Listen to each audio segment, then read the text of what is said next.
This is BofC Live, the video and podcast series of Business of Cannabis. Find out all that we do at businessofcannabis.com.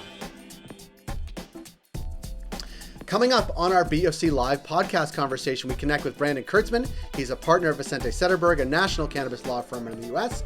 We wanted to connect with Kurtzman about the latest regulatory cannabis news in New York, including a recent announcement about a $200 million social equity fund in that state. This is Brandon Kurtzman from Vicente Sederberg.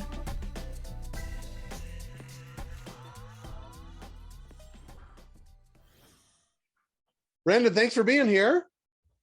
Good to be here. Thank you for having me. Not a day goes by when New York cannabis legalization, timeline, social equity, there's a lot going on in New York.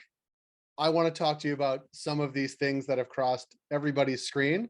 Are you ready for that? Yeah, let's talk about it. Good.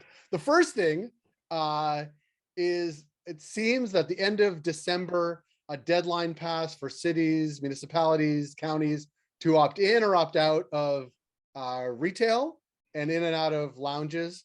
Have I screwed that up too tremendously? No, spot on. So the December 31st was the deadline for municipalities to opt out of the social consumption and the retail licenses. So now we have a picture of sort of the municipalities that have opted out and who's opted in. And what we're going to now be monitoring is the local zoning that is passed to sort of regulate where these not only these uses but all the other licensees can be, and that's going to really sort of shape this next phase of New York licensing, which is obviously a big important part of all cannabis licensing. It's property and where you're gonna be located. So it's a big development. So the real estate people are well, they're not waiting for anything, but they're anxiously awaiting what cities and counties will do related to zoning. Right. Typically you don't want to spend a ton of money locking down a property that is, when you don't know what the zoning is going to be later, to only figure out that that property is not going to work for what you want to do there. So you want to have the zoning in place, and then once you know where the properties are going to be located or where you can locate these licenses or licensed entities, licensed marijuana businesses, then you can enter into a lease or a purchase and sale agreement or whatever it may be to know where you're going to be located. Leases with no prospect of cannabis retail are very expensive investments. We've learned that in other places for sure. One of the more interesting, or the most interesting aspect of what's happening in New York is the emphasis on social equity. And the number of licenses that are going to go to social equity applicants is very compelling. I want to talk about that, but also that New York appears to be backing that up with how to get social equity applicants up and running too. And they announced, you're going to tell me the right number, but like $200 million fund. Talk to me about what's happening aside from the licensing component, but also helping those businesses get up and thrive.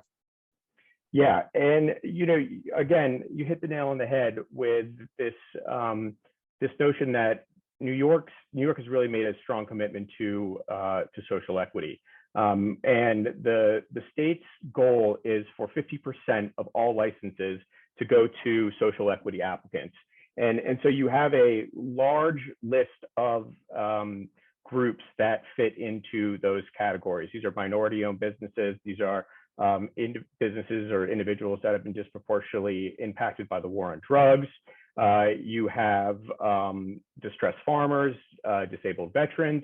There's even legislation pending right now to expand social equity to include transgender, non-binary, gay, lesbian, and bisexual individuals as well. So there's this whole group of individuals and entities or qualifications that will be able to participate in social equity.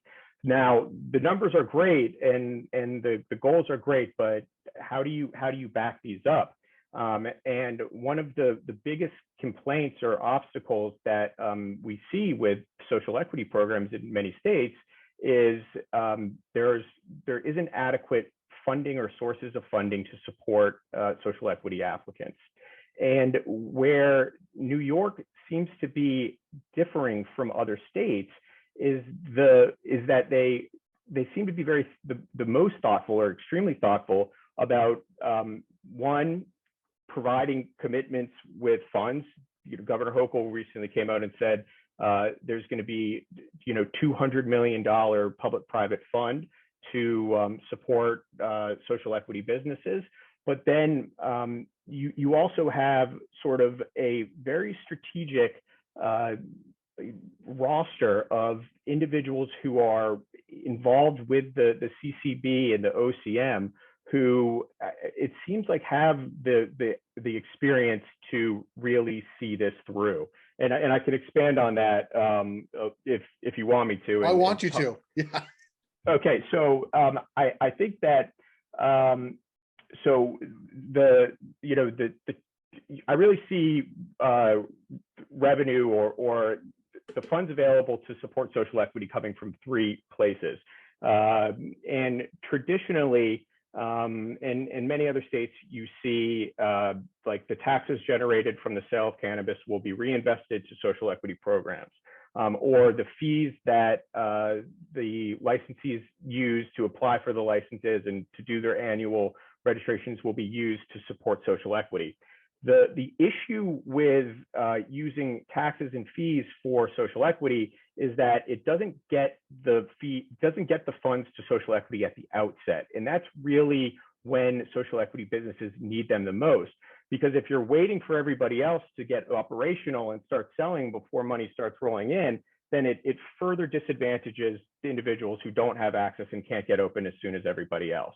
Now, New York is doing a great job to allocate the taxes and the fees to social equity causes, and we can kind of put that aside for a second and focus more on, how do you get funds to social equity applicants earlier on? And I think that is where this $200 million fund comes in. And again, we don't have a lot of details yet about this fund and how it's going to, where this money is going to come from and who's going to have access to it. But what I look to CCB Commissioner Reuben McDaniel III, who currently serves as the CEO and president of the Dormitory Authority, or the Dormitory of State of New York, the Dormitory of State of New York. And what the Dormitory Authority of the State of New York is, it's a public benefit corporation that was established in like 1944 with the goal of providing or issuing bonds to support nonprofit projects for education, government, public health. And I think that there's few individuals in New York that are better suited than Commissioner McDaniel to use the infrastructure or the lessons or the systems that Daphne has been using for decades now, and incorporating this to issue bonds and find ways to raise money for social equity applicants.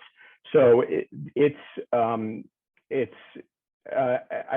no mistake that Governor Hochul appointed Reuben McDaniel to the commission, because he knows exactly how to raise funds for businesses that need funding. And Daphne already does a ton of work for diverse-owned businesses, women-owned businesses. So this isn't new, and I don't think that there's any state that has been this thoughtful with these type of appointments.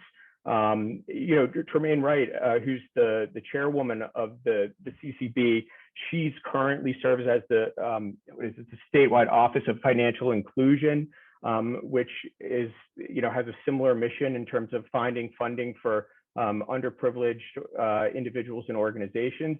So they've created this really dream team of individuals with experience to really focus and provide solutions for social equity. It's so thoughtful. And in our event in New York and back in September, there's lots of information out there about how states have done it that didn't work, but also not taking lessons from that, but like what does work and how can we replicate that? And New York, in some cases, is charting its own path, right? They've taken all the information available to them from Colorado on forward and said, we see what works, we've seen what doesn't, and how can we make it uniquely New York, but also make it actually implementable across the board. I think this fund is a really good example of that, but also the way they're going to be doing licensing is quite thoughtful, which lends itself to a sort of maybe the last question is, you add cannabis plus thoughtful plus elections plus social, like everything else that's going on, it doesn't lend itself to quick or fast generally when you add up all those things. Give us an idea of sort of what a timeline or time frame might be when we might be able to go into adult use, I don't know, dispensary in Buffalo from Toronto and like get cannabis. Is that like, can we even predict when that might be? And if we can't predict when it may, like give us some of the steps along the timeline. Yeah, and we talked earlier about municipalities opting in, which is this deadline that was state imposed deadline to essentially move the process along. The state knows that you need to have locations in order to have these businesses. All indications based on what we're hearing from Chairwoman Wright and from other commissioners and from the governor is that it's going to be early 2023 for when these licensed businesses will be open to the public. The steps that need to occur between now and then are the big one. The next thing that we're going to really look to see is regulations. So they have indicated that regulations, a draft of regulations, are going to come out sometime in Q1 of this year. Which will have a draft of regulations, which will be followed by a two-month public comment period. Then the regulations will be promulgated in effect, and then there'll be the rollout of the licenses, and the state will start to accept licenses in some capacity. And then there's sort of the review period for the licenses, which it's hard to say, how long that's going to take and how long it's going to take for them to roll out the licensing process. But the idea is that from the time that regulations pass to sometime in early 2023, everything else that needs to happen in terms of creating the licensing process, accepting licenses, reviewing licenses, issuing licenses will occur to allow for the businesses to open in early 2023. And I think that a large part of that is making sure that the CCB and the OCM are taking the steps necessary to ensure that the social equity considerations are properly in place, so that you're not giving advantages to the same groups that have always had the advantages, the ones that have easier access to the funding. And if they do it properly, I can see how it's going to take a year and a year is a quick timeline for the task at hand here. And if they're able to do it right, which I think that they have the talent and seems like the plan to do, it's really going to be a great program in New York, which I think is going to be worth the wait. Yeah, it would be a great model, right? I mean, there are still lots of big states to follow, including some neighboring New York, right? Pennsylvania and Ohio. We're looking even further, like in Minnesota. Like there's just lots of road ahead, and every state that gets it closer to right is great to my mind. And it's great to connect with you sort of about the latest what's happening in New York, because again, it's happening fast and furious on some levels, even though the timeline seems to be, a year out till a year or more, till we actually start to see, stores opening and sort of a real robust plan. But the idea that you just laid out does make good sense and makes me less anxious, but also a good view of sort of what has happened over the past month and what is likely to happen over the next several. So Brandon, I always appreciate chatting with you. We look forward to connect with you down the road, and keep up the good work. Yeah, you too, Jay. Talk soon. That was Brandon Kurtzman of Vicente Sederberg. If you like this program, please rate and review us on Apple Podcasts, Spotify, or wherever you heard the show. It helps support the work we do. We're able to do what we do because of ongoing partnerships with Alterna Savings, Cannabis at Work, Cannabis Benchmarks, Ken Delta, Gallagher, Headset, and Torquay Manx. Find out all that we do at businessofcannabis.com.